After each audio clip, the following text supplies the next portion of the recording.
Not only is this the matchup of the week, but it also is the gut check that I said before. Yeah. For two different reasons, which is very important to see coming into this one. 100%. So I'm just excited to see whether Athletico can fix their issues. Not just a band-aid solution that we've seen in the past that was Tom Kench, but actually really fix it from the drafting as a start. And now that Outlaws have that stable roster with no more changes coming through, Flick has been performing. The one player we said, is he going to go okay? But the rest of the roster are stable as well. So it's about finding that weak point, which in the last game of this Academy didn't show to Lynx. And Athletico Esports are going to have to expose it, because we can look at their roster and we can say that, look, Aladoric, newer player to come through, has of course played in the OPL. The experience is priceless, but 5 to 8, kind of underperforming there as well. So Athletico Esports definitely have weak points, but I guess it's about overcoming them to defeat Outlaws. Yeah, I think one of those weak points is also the fact that they're a very snowball team, not just in-game, but also out-of-game. If they win 1 week before, then they tend to do a whole lot better than if they lose and they go into another game. Yep. And that favors them, because both of these two teams, as if you needed even more hype to watch this game, are actually coming out of 2 wins. So both of these with a whole lot of morale, morale's really high coming in from a win. This is going to be a real kicker. Absolutely. We are going to see the 3 bans. Diana banned away. I feel like Bedoink's been playing that again, and yes, that is an old favorite. Diana, Jace, and Cassiopeia, and it's going to be Draven banned away from Rain, unfortunately, Ash, and the Orianna. Hysterics. You know what's not banned away from Bedoink? That's literally been banned away every other week. Yasuo's open. It's open, and we're in late game, boys. Hang we're on. in lethality meta as well. Hold me. We're in lethality You're meta. not holding me. That's fine. I'll hold myself. Rek'Sai's open. Yep. Yasuo's open. I mean, or Gragas. Yeah, Gragas is perfectly fine for Dan. I'm waiting for the next one. This might not be in the first rotation, but they've still got one last chance to do it before they get into second ban phase. Call me unprofessional, I don't care. 5 to 8 is going to lock in that Gragas eventually. Yasuo is open, whether they pick it now or they pick it next. It is going to be the Vladimir locked away by Willaris. How does Vlad go into Yasuo? I mean, I feel like Yasuo doesn't have the greatest time. No, but he has a really good scaling curve with Vlad, because Vlad doesn't do the most early game. His transfusion is on about a 10-second cooldown, level 1, doesn't do too much damage. You can put up a wind wall. The funny interaction with Vladimir is that you get the damage because it's not a projectile, but you actually deny the healing, because that's a projectile that gets blocked by the wall on the way back.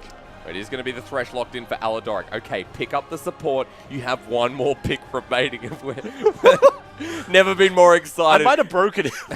For those of you who don't know, Athletico Esports, their mid laner Bedoink, has been playing OCS for 3 splits now. His speciality is Yasuo, and it looks so damn good. And it's one of the picks that has to be banned away. Outlaws have left this open. They pick up the Renekton. They seem to be making other priorities bigger to veer away from this Yasuo. If Athletico Esports don't pick it now, I feel like it will get banned away. Yeah, I mean, you'd naturally have to assume that, but ADCs are also very high contention. If you don't pick one, then they can simply ban away every other one. I mean, Ashe and Draven are already off. What else can they take off? A Xayah and a Kalista as well? Yeah, that would really severely limit your pull. But the Rek'Sai locked in by Scam Diggity, and already it looks like a composition that Outlaws can really run with, and not more about rotation, but more about having those side lanes. Yeah, the side lanes are one of the strongest that you can see. I mean, Vladimir and Renekton naturally do want to win their lane. Renekton is the early game that they need, and also the Vladimir is the late game scaler. No! The Talon! That's not Yasuo! Does the same thing. Does the same thing, but unfortunately it doesn't play with our hearts. We are a little bit disappointed, but ultimately... Could be a Talon top. I mean, we understand why, right? We understand that it's because the Duskblade has come in. We understand that it's because we need an assassin in the mid lane as opposed to DPS. You can always get more DPS in the form of either your jungle or your bottom lane, naturally your bottom lane. So the assassin works extremely well. Now, the real question is, what's 5 to 8 going to play? Because they need some magic damage, and if he doesn't get some in the top lane, then it might really come back to bite. But are we back to the meta where Talon plays top? Are we back to the meta where it's like, hey, I'm Fantix, I'm in the top lane for whatever reason? I mean, he doesn't have a great time into Renekton, I can tell you that for certain. Well, I mean, alright, so a little bit disappointed, but it is going to be the Talon, second ban phase, and Brom taken away from K-pop, but his Tahm Kench is still open and available. Kha'Zix' response, just in case that Gragas is in the top lane. Yeah, I mean, it's a really good flex pick. We've seen both 5 to 8 and Dane play it, so in terms of being smart about their picks, in terms of denying away as much knowledge as you possibly can from Outlaws, yeah, it's a very smart rotation. I think the only downside is the fact that, of course, ADCs are now left to bear. But hey, if we're talking about ADCs going to the last one, Outlaws have the comfort to ban away another ADC here, because realistically, you can fall back on your crutch of Rain and say, sure, we might be banning away a champion from your pool, but your pool goes very deep and you can pretty much play everything, whereas we can put Gunkrap on the defensive. Yeah, on the defensive might mean the Caitlyn, even though it's lost priority, but it's something that he has known also well. Outlaws do get rid of the Tristana to finish things off, and with no Varus, let's see what the AD carry it choose is. It's all right, Preacher. We do. No, it's not. No, it's not. Out the window now. That is a Gragas jungle. That is a Cho'Gath top. All right. So Dan Dane's actually talked to Mendrix about this, and he said that Cho'Gath could have potentially been a precursor. If that is true, in the jungle, I assume that it's going to be 5-8 with Gragas in the top lane, and it's going to be Dan Dane with Cho'Gath in the jungle. Now, Cho'Gath has now been changed to the point where before you really had a question mark. You said, let's talk about Cho'Gath, then we'll talk about Vayne. All right. One thing at a time. Nothing else can surprise us from this point onwards. The Cho'Gath is really there before you ask, do I chomp a minion for the health or do I chomp a champion? Now you just chomp a champion. I mean, it's very easy. You can set it up as well. A whole lot of CC comes out of him. On the other side, though, Rain with Vayne, all of a sudden I want Outlaws to lose. I mean, this composition just looks so stupid. Oh my god, it's like Vayne in the AD carry position, and no, they don't lock in the Janna, they lock in the Karma. So there is a lot of potential that comes out of Outlaws' team composition, but the biggest question is, yeah, okay, it's a Lucian. I mean, I don't know what happened. Please explain. I've no clue what's going on. Lucian is very simply to counter the Vayne, but at this point onwards, I don't really know what's going to happen. We haven't seen Rain on the Vayne a whole lot more, despite the fact that the names rhyme, so I want to see the way that he goes for it. But it's very good bridging coming out from Outlaws, because you got very coherent early game coming out from the Renekton and also the Rek'Sai. That funnels into the Vladimir for its 2 to 3 item power spike, and all of that then flows onto the bottom side with the Vayne if you could theoretically make it into late game. I mean, there's snowball potential, don't get me wrong, but Cho'Gath in the jungle, yeah, I mean... 7-14! We're doing it live! we're doing it live! Game number 4, game of the day, is just taking a very rocky start. Cho'Gath in the jungle, or Vayne back in AD carry. Both of these guys have been promising in the past and know they can play these pocket picks. With Outlaws taking on Athletico Esports, Outlaws, is Vayne really worth risking the flawless nature of your OCS split 2? I mean, the Vayne could also be a very nice counter to Cho'Gath. If you dodge away his Rupture, then he has very little else. His E has now been buffed, so his Vorpal spikes have got to the point where they can slow you now. They're not permanent. You can only activate it once in a while, so it's a little bit balanced in that Gentleman sense. Cho'Gath! Yes! Sorry, I'll tell you the most annoying thing about that skin. It's the sound that he makes when he ults. And that's the one reason why I actually turned off my voices. Yeah, because rather than just eating them, he goes, nom, nom, nom, nom, nom. And it's so obnoxious. Well, like, up you go. What else have we got? He says quiet. He says... We'll see it. We'll see it throughout this game. Oh, man. Turn voices up to a new maximum. What a great start to the... It's not even a start. I don't even know anymore. I don't know either with these team compositions. I think that Cho'Gath is a nice precursor to this patch. I don't think that Vayne is so much. But going back to that point, do you remember what I said at the start of the day? I said that 7.14 is possibly the first patch in a year in which pros legitimately don't know what is meta and what isn't, just because so much has got changed and everything got busted open. I believe that Cho'Gath is on the table, and this game will be a very good indication of whether he should be a meta or not. I mean, it can make a statement or it can just go horribly wrong. But Doink had the option of playing Yasuo, but will actually be playing the Talon. Big, heavy leash. They know that he started at Raptors. Flick drops a ward and walks back up to the top lane. But Doink starting with that Rake. I mean, he does get the bleeding effect onto Willaris, which ironically, Vladimir does not like bleeding. Nope. It's actually the worst thing that could possibly happen to him because his whole playstyle revolves around healing from all of his abilities. But yeah, Willaris, while he does have the range, it is very windowed. You can't just go up to Bedoink and auto him and Q him whenever you want to because your Q is on very high cooldown. True. It's not a lane that he can just outright win. It's one that he wins very slowly if Bedoink keeps on trading, because what Bedoink is doing right now is he is trading his mana for not a lot else that's coming off with Willaris because he can just heal it a lot. Willaris going to be safe in this lane, feeling fine, at least until Bedoink maybe gets to that level 6, but it's going to be a double-edged sword of some sort. Because going all in on a Vladimir, sometimes you like that Rain just dodging the death sentence. I mean, if that's anything to show that Rain's going to do very well. But then again, we've already seen Rain do very well, so I don't really think that that's any indication. I don't think that simply saying we've seen an ADC with a very deep champion pool and very fine mechanics is an excuse for them to play Vayne in a competitive game. All right, so Dan only on his blue. I believe Scam started it a while ago. But we are going to continue to see the progress. Okay, Death sentence will land. Double flay. Exhausted onto Gunkrab. Rain then gets exhausted. They're continuing this one up. Rain very low. Will take a Karma Shield. Aladoric, the minions, the Siege minion changes target. Aladoric very close to being first blood.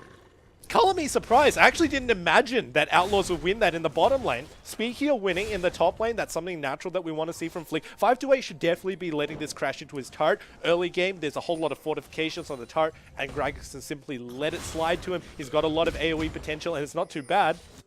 Not too sure what's going on there, though. Bigger burst up in the top lane may not work to Flick's advantage. Scam Diggity starting to invade as he finds the Krugs alive and well. Dad going to do the same, or maybe go mid. No, he's going mid. Vladimir has no way out. He's actually taking Ignite in this lane, so he only has Flash. But Doink doesn't even follow the kill. Would it have been a kill? Great question. Cho'Gath backs off. Willaris will just get the heated transfusion and CS pretty much even. Of course, Willaris going to have the advantage until Doink can get the kill. Double Ignite in mid, actually. Yeah, I know. It's pretty bonkers. Oh, no, it hits again. Lands a death sentence, not even using the play. All right. They won't follow it in. I'm sorry, but every single time a death sentence lands on Vayne, you sort of imagine her to die. So the fact that she didn't in that instance was a little bit hypey in and of itself. Going back to the mid lane, it's actually very smart that Badoink started with the Corrupting Potion first, because it also gives him mana back. It means that he can spam Rake more liberally, and he only goes back when he absolutely needs to. The fact that Duskblade also got changed, so that it's the same build as Yumu's all the way until the very final item, is also very advantageous for him, because he can pretty much back whenever and get a power item spike. You speak of backing, and going to be double longsword for Badoink as he tries to deal with this Vladimir. Going for some early lethality will work in the favor against the Vladimir. Hasn't got it yet. No, but he's getting close. Flick has just gone to Raptors. Will drop a ward as well, so very prioritizing a lot. Yep. This game has just pushed me off. I don't know who I should be looking at. I feel like it needs to be Dan Dane, but also Rain. But also Badoink on Talon versus Vladimir, but also Flick up at the top lane. I mean, priority's a bit screwed. Yeah, it's a bit shoddy. And these lanes are really difficult to gank from both of these junglers respectively, because you've got Scam Diggity who can get watered out from such a distance away, but on the other side, it's simply a Cho'Gath. And when you take a look at all of these lanes, you've got so much mobility in bot. On top, Flick has a dash, but he is getting ganked on. Well, is going to get silenced up. There's a Rapture into the air. Badoink may have found the kill. They already used that. No. There's one more auto attack and flash forward. First blood. The turret to reciprocate. Is it there? Minions. Very close. But it will be first blood going over to 5-8. Yeah, that was just a little bit too greedy. They both flashed when realistically one of them had to, but that goes down to fine communication. Apart from that, that was Dan ganking Scams in the top lane, though. He wants 5-8. Okay, Unburrows. 5-8 is so very low. Scam Diggity is going to have to deal with a minion wave as teleport to reciprocate. That teleport is coming from 5-8. What is that TP? Oh no, it's actually from Flick. I take it all back. Scam Diggity will get one. I was like, hang on. Why is 5-8 TP? Oh, wait. No, that's blue. No, yeah, it's blue, and it was Flick, and they managed to get one back for their troubles. But once again, the whole point of this game is greed. So we already saw how Cho'Gath executed. That's his theory now. He wants to use his Screech so that they can't dash out of the way, but if you're going to be ganking any of the other lanes, they can pretty much just get out of your Screech before you even use it. I mean, Vayne can tumble back, Vladimir can use his pull. So you really got to be careful and smart about the way that you gank. K-Pop going to get spotted out by a ward, roaming up to the mid lane. Flick didn't get an assist then. And 5-8 has a kill. Let's see if that works. I don't think it will. Yeah, I mean, it can't not work. Yeah, I mean, it gives Gragas a whole lot of breathing room going into Renekton. It means that he's always going to have a little bit of advantage going against a champion who traditionally wants to get that lead. And as far as the way that Renekton gets a lead, he trades some health on the other champion for some health, and then he heals it back with his Q. Now, Gragas actually does a good job mitigating that because he gets a lot of health back with his passive as well. So 5-8 getting that kill is something that's desperately needed and actually evens out this lane quite easily. Okay, so what else could Cho'Gath do? Dan Dane? I don't know. Very close to at least getting the Bammy Cinder. I mean, that's the tipping point where Scam gets the kill and gets the Bammy Cinder. And Cho'Gath goes back, just gets the Ruby Crystal. Dandain now going to be spotted out. Is he left? Why did he stop the E? Because it's no longer permanent. You activate it and you get your next 3 autos. And then that's it. No more. See? Is that it? Yep. Oh, but it slows as well. Man, I am so far behind in this Cho'Gath meta. Don't worry, buddy. That was the one champion I skipped over. When we look at through patch notes, we're like, oh man, you're like Callista. And you're sort of conditioned to it where you just see a Cho'Gath, you're like, Cho'Gath, cool, irrelevant. You just skip over it. And all of a sudden, he's playing in a competitive game that you're casting. And you're just wondering, well, I'm like, maybe I'm lucky I know the ability names. That's pretty much it. Bedoink with a nice roam will parkour after getting the blue buff. Dandain starting to secure so much vision control, and now he has the chomp. So, remember, Cho'Gath can infinitely stack now on champions. He can be a big... what is he? Alien monster. What Void Terror. Is he? Void Terror. Is that what is I believe that's his lore? Yeah, but the way that he becomes that Void Terror is, first of all, because of the infinite snack that he has, and second of all, because of the build paths that Cho'Gaths go now. They go for the Cinderhulk, which gives you bonus health, then they go for the Warmogs.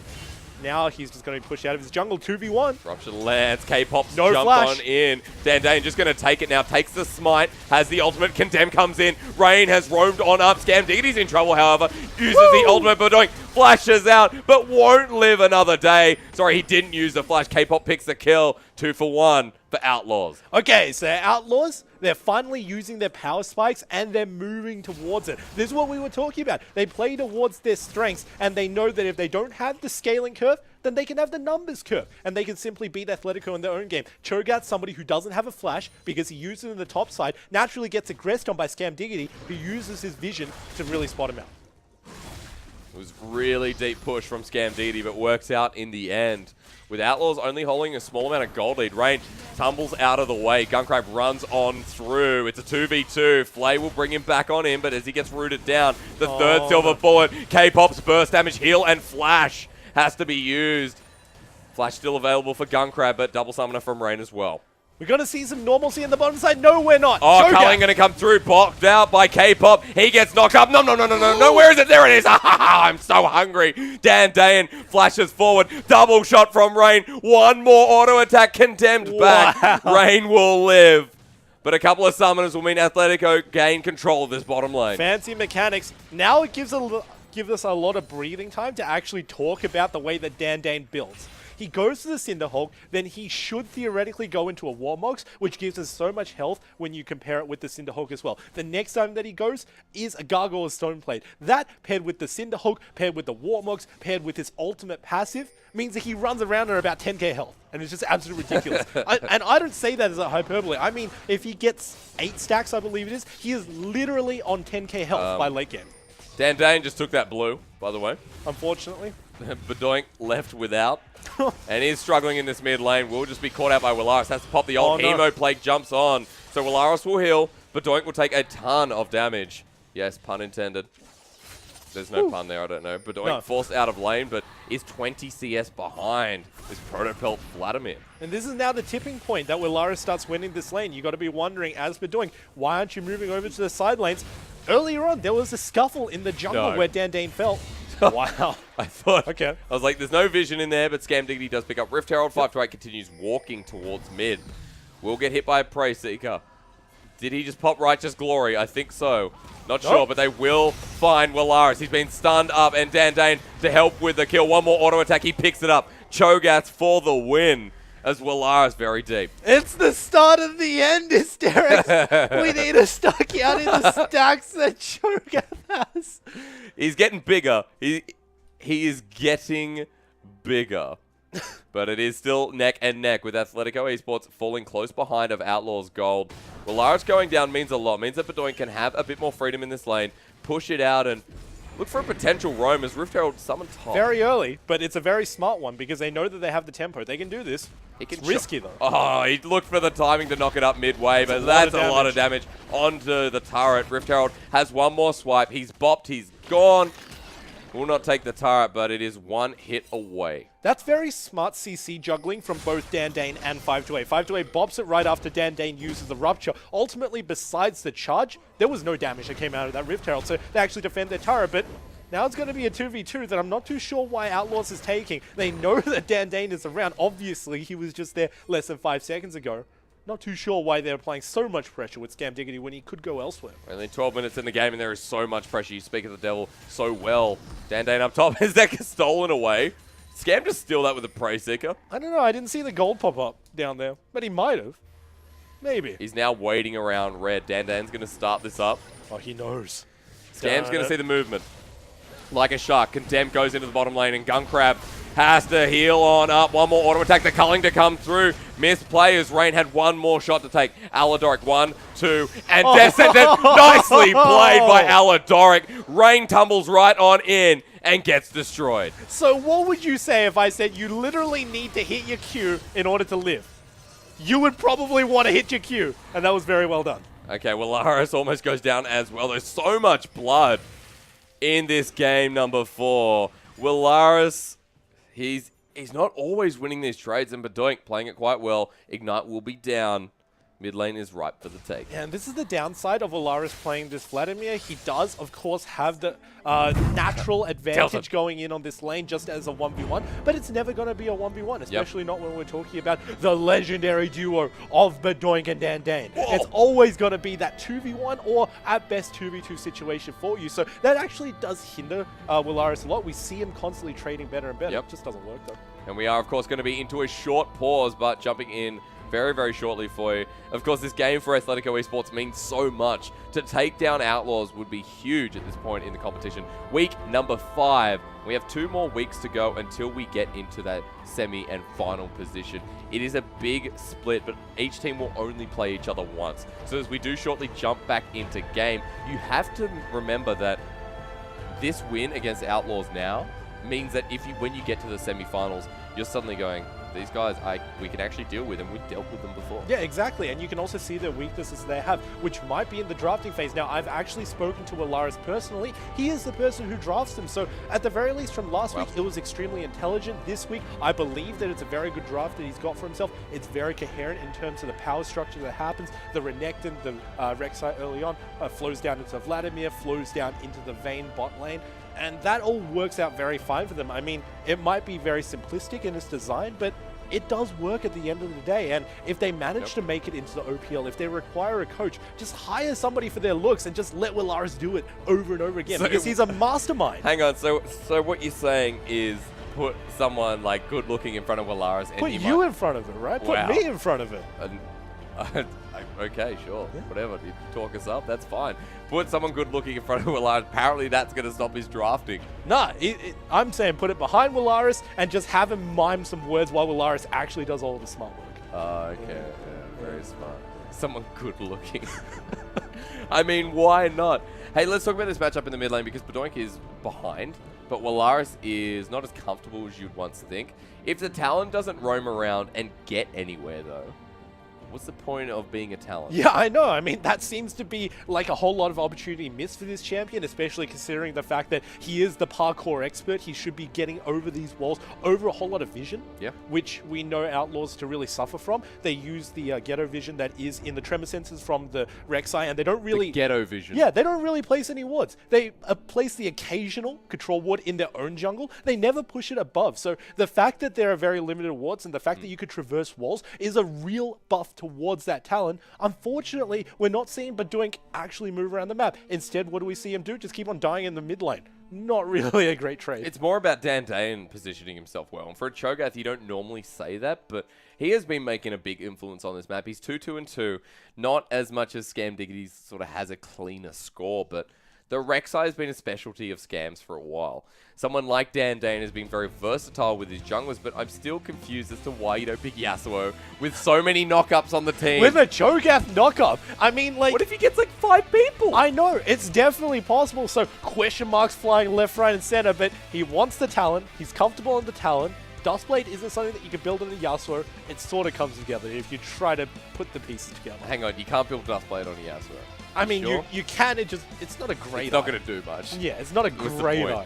Yeah. Okay, so we're going more with the meta and what can happen, but lethality we know is not the greatest of late game scaling. It has perfect early and mid game, and the way it stacks in comparison to armor penetration is quite unique, but Talon, That's actually a chat that I want to have. Now that we have a pause, we actually have a little bit of time to do this math and theory craft going on, because a lot of players are actually terrible at theory craft. I'm going to come out and say it. You should have just left it. A lot of players are actually terrible. Yeah, really. No, I'm going to go on with the theory crafting bit, because I actually think that they're really good in mechanics. I think that they're really good in game sense, but when it comes to going out of the game, getting a calculator, getting a pen and paper, unfortunately they don't really excel at that. And one of the things that I really want to talk about is the fact that not a lot of people place a priority on Lord Dominic's regard. So that item builds out of two very important items. Of course, the Last Whisper as one, but also the Giant Slayer as the other. The extra 10% damage that you get from the Giant Slayer when you're hitting a tank with more health than you actually translates to about 20 lethality. And when you put that together with the Last Whisper and then you build into a Lord Dominic's regard, that doubles to about 40 lethality onto a tank builder late game.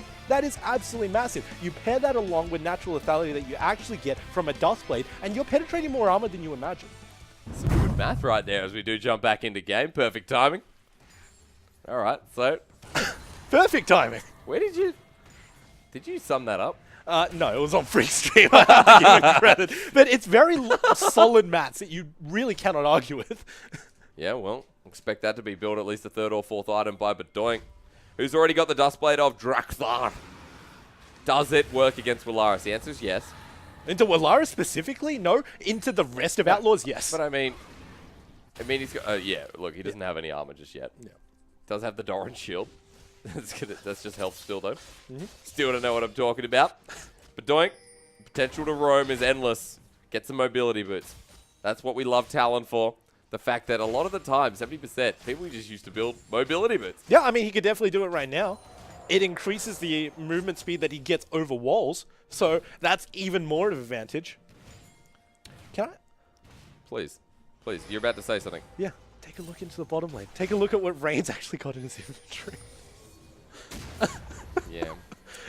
That's Duskblade, alright. It's a Duskblade and they're going in! Dandayan against the wall, walks blind, has to flash, noms on someone. Dandayan lives for too long. The shutdown goes to Scam. Bedoink is still chasing. K-Pop does not drop top. He drops down. And Bedoink is chasing up. Death Sentence is great. It lands. Willaris popped away. Comes in way too late as the culling is going to knock through. Great rotation from Athletico Esports. They clean everyone down. 4 members for 1. Flick is the remnants, but can he survive? Dominus has been popped. 528 is taking this up. Great death sentence again, but Doink's in there. Gun Crab, and they will get a delayed ace. Wow. The side of Athletico going bot side, diving of Vayne and Karma. Vayne tumbling into a Cho'Gath and Cho'Gath murdering her with his ultimate alone. Color me surprised. I had absolutely no idea that a Vayne early game can be pressured so hard and is so squishy. So as we take a look back at the fight, this is really what happens. Watch where Vayne tumbles the second one,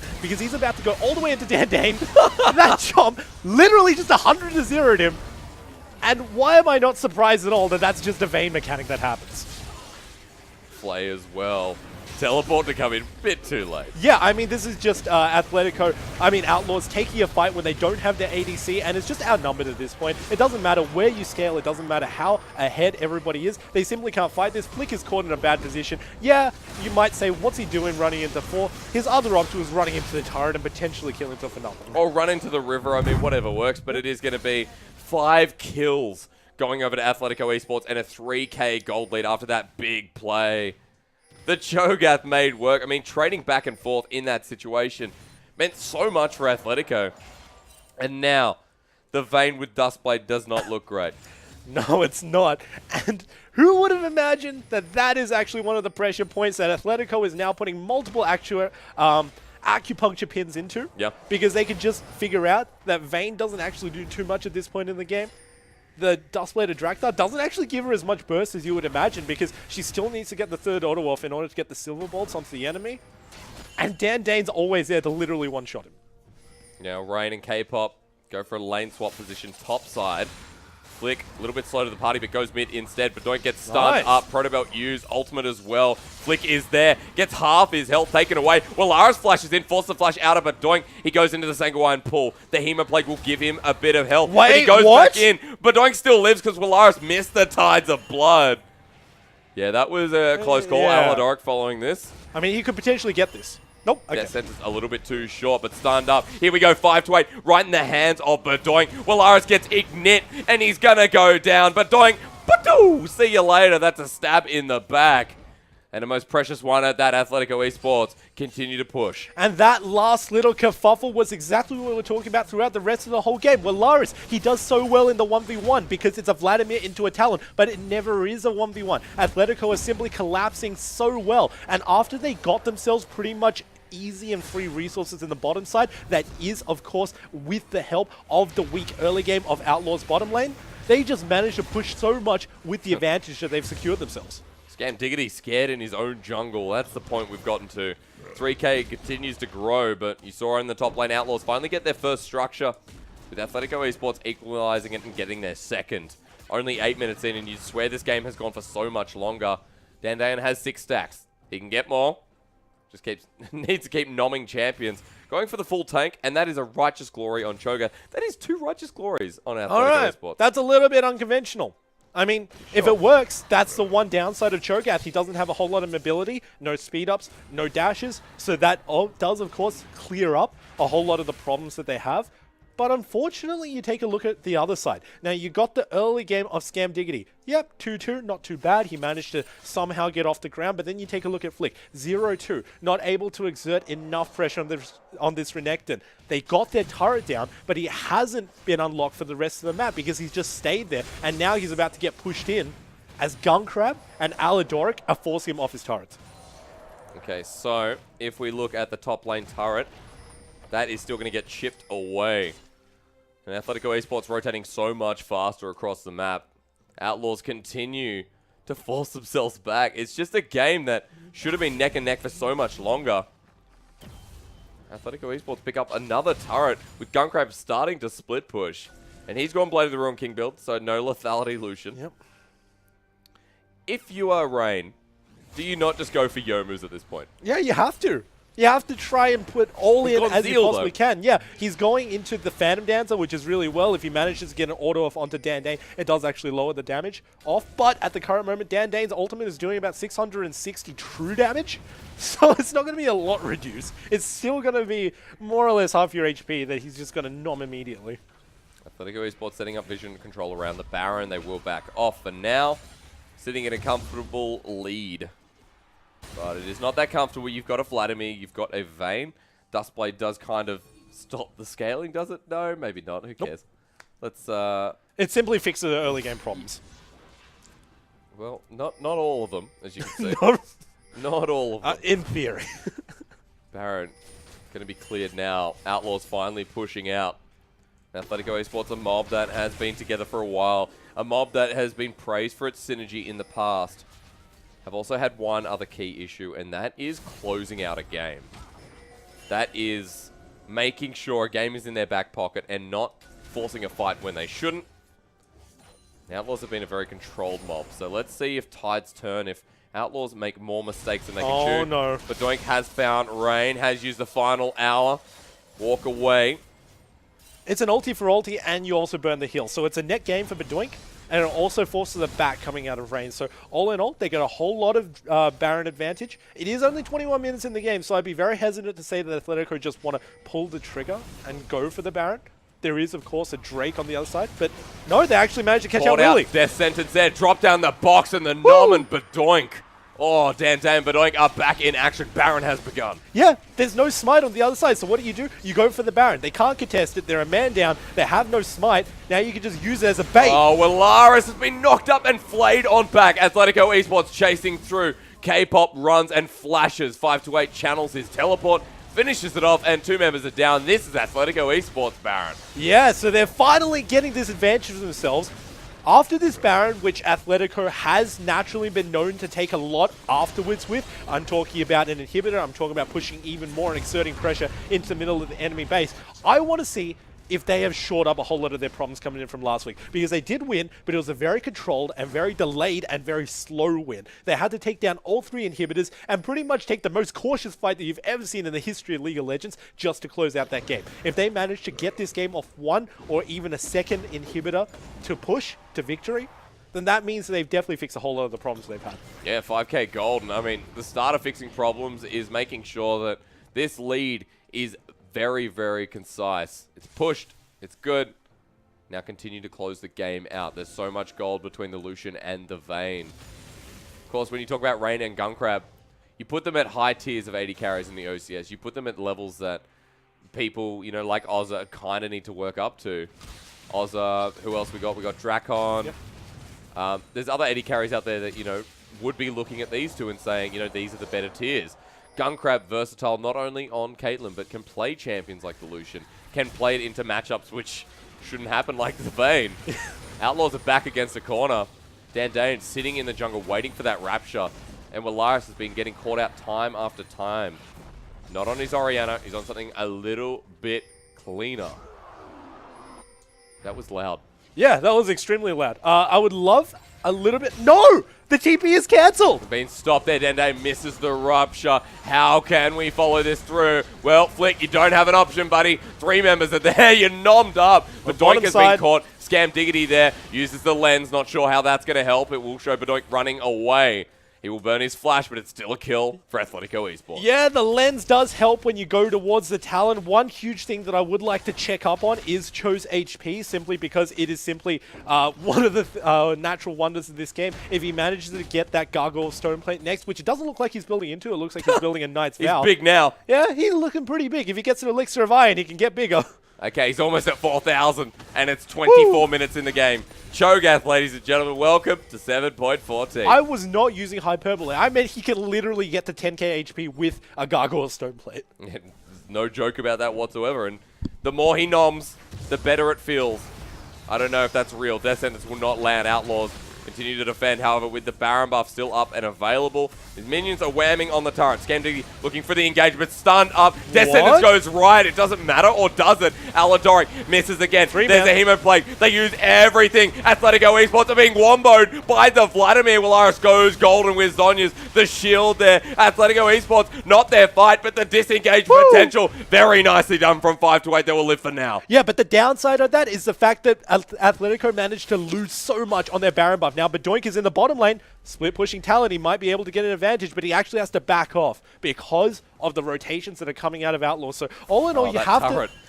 It's very low, but you got to call it. All in all, because there were no turrets that were taken down by the side of Athletico, they just got the Baron for the gold itself. They didn't actually manage to exert as much pressure.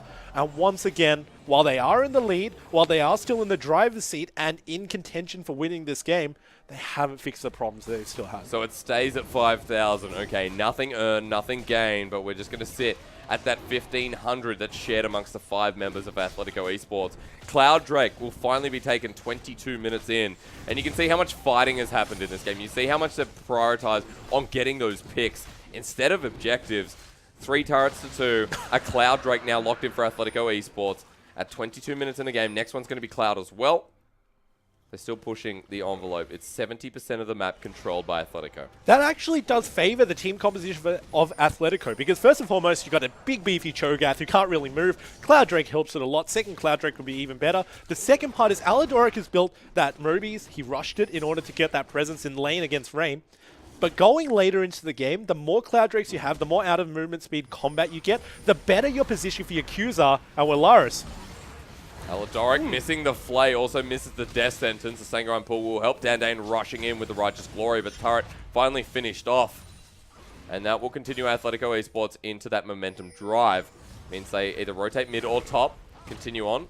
Flick is just trying to push on out, but Athletico Esports will not allow it. Yeah, and I'm actually very happy overall about the way that Athletico have taken this game. Early game, it was, of course, a Cloud Drake, so they didn't want to lose the game over it. It's not something that's actually worth losing a fight simply to get. But the later the game goes, the more of a value it serves towards the team, because what they want to do is they really want to pick out the members of Outlaws. They can do it excellently with all of their CC, and it just helps them so much. So it's very smart of them to turn on when they need it. But Willaris getting to the point where he's going to do heaps of damage. Explosive cast already used, and they found K-Pop, who is just going to go into the box. Dandane, another stack, another day. No worries, mate.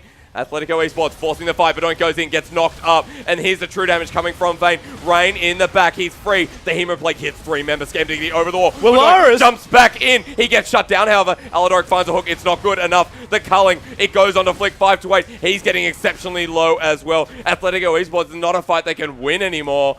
with the gap close. Is it there? Prey Seeker, Scam Diggity doesn't have the ultimate. Aldoric lands yet another hook. Rapture, bring him back in. Great play. Dandane with another kill. Cho'Gath is now 6-3-5. And what exactly can you say about these teamfights that are going on? Can you say that Outlaws are finally getting to the point at which they're outscaling the side of Athletico? Not quite, but you can see the wheels in motion. And this might be one of those scenarios in which you say, okay, we lost the early game, but we've got 2 late game carries in the sense of Willaris and also Rain. Let's just wait until the late game. Let's play Athletico's weaknesses and really let them come to us. And Athletico, unfortunately, haven't fixed it, so they are still playing towards those weaknesses of not being able to pressure with such a huge gold advantage because they're too scared of potentially losing fights. That's not the way that you want to be playing if you're on the side of Athletico, because you've got 2 weak champions. Vayne's not really going to come online until she gets that final item. And Willaris, while he does have a little bit of an earlier power spike, it still does take quite a while for him to get there, and you are overall ahead. They are coming out ahead, and I do mean that in the sense that Athletico are coming out ahead in these team fights. Yep. But it's way too little, and they should be pushing a whole lot more. But you can see what Rain can do. I mean, you can see all the potential that Outlaws have. And someone like Willaris, someone like Rain, you know they scale. You know that Flick is going to be a massive bully. There's just too much for Athletico Esports that they can execute on, and they disengage, they re-engage, they have the Cloud Drake. Their movement potential is endless. Scam Diggity has to find something here. But Athletico Esports still finding the kills, still finding the trade-offs. Baron is now live once again, and how do they pick it up?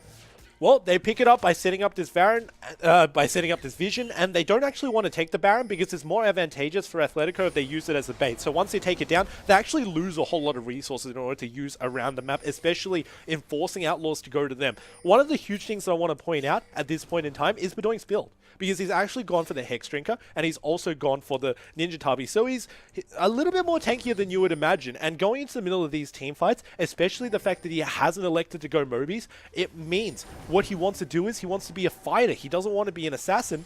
And it actually suits his team really well, because if he's the bait going into the enemy team, Dandane has the free reign to walk up and use his ultimate.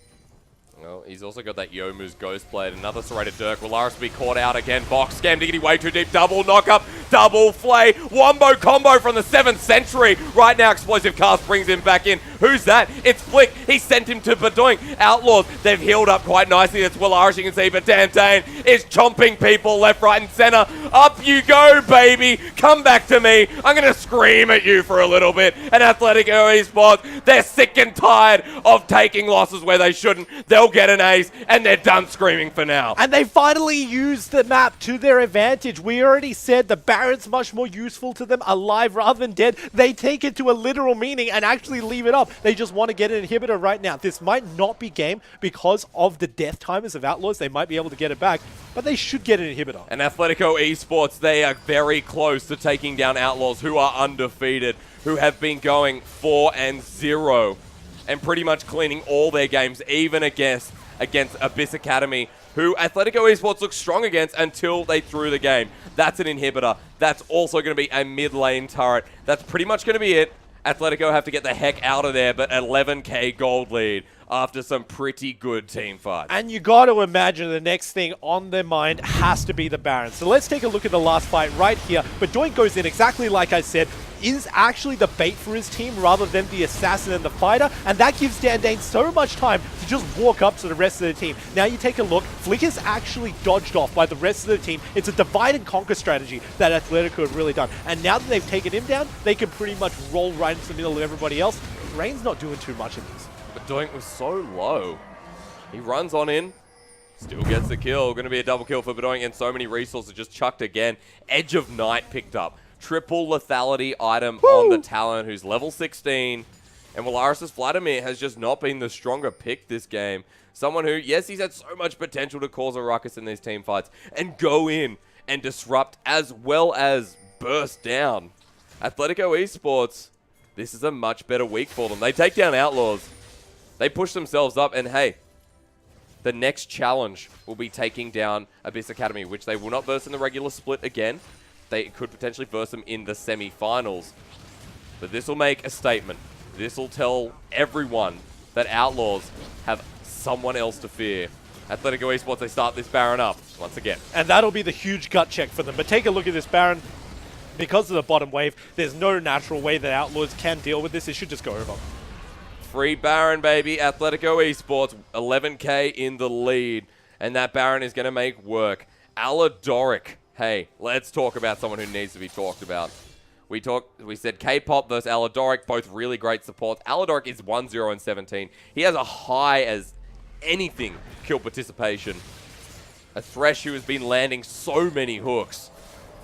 And he's the one who's been popping off. Yeah, and he has 6/7 of these kills in worth of participation. Yep. He has definitely been somebody who has been key in not only getting these, but also shutting down Rain, and here's the fight. Outlaws, this could be their last fight. Dandan is so tanky. Willaris has to use Zon as he heals up, but Doink runs out. The parkour isn't enough. Scam Diggity jumps on him. They take down one. Athletico Esports have to protect Gungrab, who has the Guardian Angel. If Flick jumps in, great death sentence again, saves him. They stay alive. A double kill. Make it a triple kill. As in goes Gungrab. He's healed all the way up. Give him the resources. He'll get a quadra kill. We've got one more on the map. It's K-pop, but he's running for his life. Outlaws have been crushed underfoot by big bad gentleman Cho'Gath. And Hysterics, can I just mention one thing? Athletico are winning this game without all 3 inhibitors. So have they patched up their mistakes? Give Penta. Yes. Give Penta. That's all I'm saying. Athletico, they can't find him. K-pop's going to stay in base. But it means Outlaws take their first ever loss in Split 2. And Athletico Esports play a fantastic game of League of Legends, utilizing all parts of their composition. Yeah, it was Athletico getting a whole lot of early game lead, but when you take a look over on the other side, was it Outlaws' fault? I mean, in the way that they executed, in the way that they played towards their composition, no. But if you want me to sum up one reason why they lost, Vayne. Vayne? Is it Vayne? Was it Rain's Vayne? There's a particular reason why you don't play Vayne in competitive. The particular reason, margin for error is pretty much 0. You cannot make any mistakes when you were playing Vayne. We saw one when she decided to tumble in towards the Thresh. Thresh lands the hook, instantly dies straight away. Then there's that big team fight, the real big tipping point where Athletico take control of the game. They put a lot of resources into killing Dandan because he's a big, strong Cho'Gath. She tumbles a little bit further to win, instantly gets one shot directly afterwards. And it's that concept of, yeah, you know, she did have a moment of brilliance before, like, towards the end of that mid-game, sort of, well, towards the end of the mid-game where she was getting some kills and it seemed that they might be able to come back into it. But then after that, she was relatively non-existent. It was just a game where Outlaws were kind of playing on the back foot the whole time. Yes, they made some proactive plays, but Willaris's Vladimir, just, it was great in the first 10 minutes. Then every moment after that, it was like, I have to react to this play. And it's sort of expected as well, because the thing is that Vladimir typically has the range matchup going in towards the Talon. He has the shove, has the ability to out-sustain him, so typically Talon would be pushed around to a fair degree. But when your whole team seems to be performing around the map, when the roams are coming in, when it's just him sort of reacting to plays, he had a few good hammer plays that really looked as if the team could take its fight off the back of it, but they were just too far ahead of it, and especially when you've got Dandan, what a monster, this man. So the reason why I knew about the Cho'Gath before that Preacher was telling about, I was playing a flex game, sure, you know, guess what I run into? Dandan says, mate, this is going to be the preview for the game next week. I thought he was joking. He showed me wrong. I think we all think he was joking. But Cho'Gath, I mean, is this meta, Preacher, or is this meta? I mean, it looks pretty damn meta right now. He manages to seal all of those weaknesses. Yeah, that's an inside joke there. Yeah, it's a very short amount of time. Yeah, it's a very short window that he manages to do it, but he does it very well. He does it into Vayne, one of the most placiest champions of all sorts. Yep.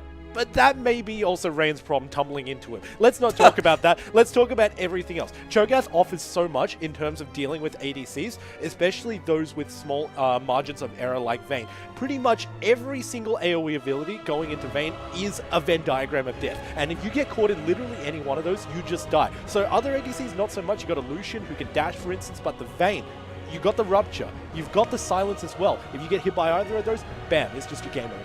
Well, I wouldn't want to talk about the Vayne pick just before we start. No. I was about to talk about Vayne again. It's all right. You read me like a book. So the big thing with Vayne is that while I understand, like I said, look, there's a reason why it's not played. Margin of error is zilch. Yeah. Well, the big thing is you have to understand why they picked it. The response is you've got two big laners or two big beefy frontliners. That's in the Cho'Gath and the Gragas. And the big thing is Cho'Gath is going to continue scaling up into the game as they get that HP going. Now, what does Vayne do? She chunks HP. She's got true damage on every third hit that she does. So you really have to take that into account. And while, yes, the margin for error is still 0, it was a response, and it was an intelligent response. It just is so hard to do in practice. Yeah, but the question that goes back to that is, why not Tristana? Why not Xayah? Why not Callista? There was so Why much the open. Vayne? Jhin was open, was he not? I don't think Jhin was bad. Because they don't do percentage true damage health.